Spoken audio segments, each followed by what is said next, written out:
कुछ महत्वपूर्ण क्वेश्चन जो पूछे जाते हैं। दिल्ली सल्तनत का संस्थापक कौन था? तो इसका सही आंसर होगा कुतुबुद्दीन ऐबक। इसका शासनकाल 1206 से 1210 का रहा है। 1210। अच्छा, ये कुतुबुद्दीन ऐबक को गुलाम वंश का संस्थापक भी कहा जाता है। संस्थापक। अच्छा, ये लाखों रुपया का दान भी देता था, इसलिए इन्हें लाख बक्सा भी कहा जाता है। लाख बक्सा भी। अब दूसरे क्वेश्चन पे हम आते हैं। तुगलक वंश का संस्थापक कौन था?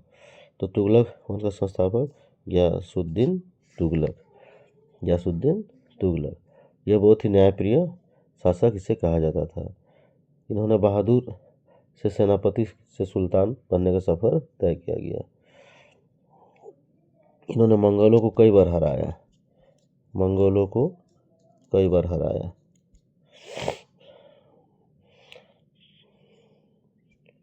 चलिए दूसरा क्वेश्चन हम देखते हैं। तीसरा क्वेश्चन, किस सुल्तान ने टोकन मुद्रा तांबे का चलाया था?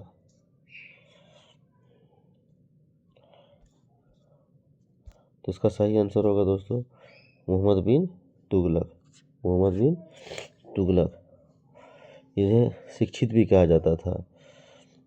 इन्हें 22 से 26 भाषा का जानकार भी कहा जाता था, मोहम्मद बिन तुगलक को। अब दूसरे क्वेश्चन पर हम आ जाते हैं। नेक्स्ट क्वेश्चन, दिल्ली सल्तनत का पहला महिला शासक कौन था? तो रजिया सुल्तान। अच्छा, रजिया सुल्तान कुतुबुद्दीन ऐबक के साथ गुलाम के रूप में भारत आया था।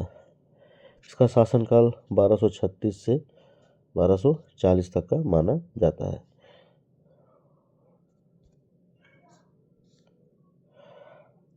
नेक्स्ट क्वेश्चन है दोस्तों, विजयनगर साम्राज्य की स्थापना किसने की? तो हरिहर बुक्का।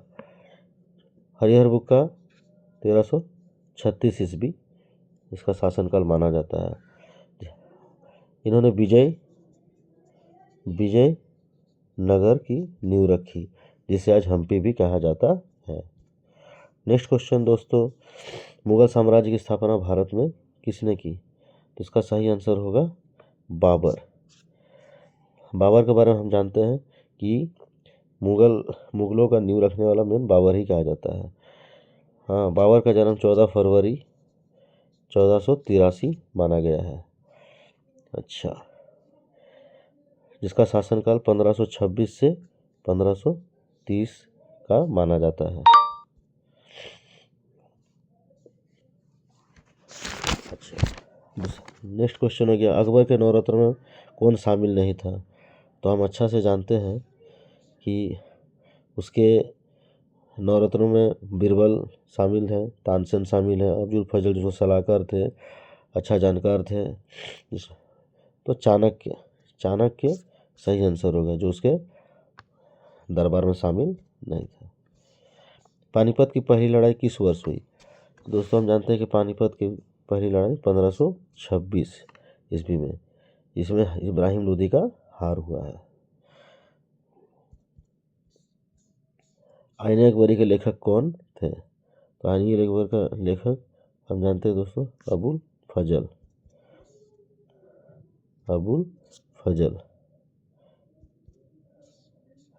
इस मुगल शासक को जिंदा पीर कहा जाता था। तो इसका सही आंसर होगा दोस्तों औरंगजेब। औरंगजेब वो उस समय के बहुत बड़े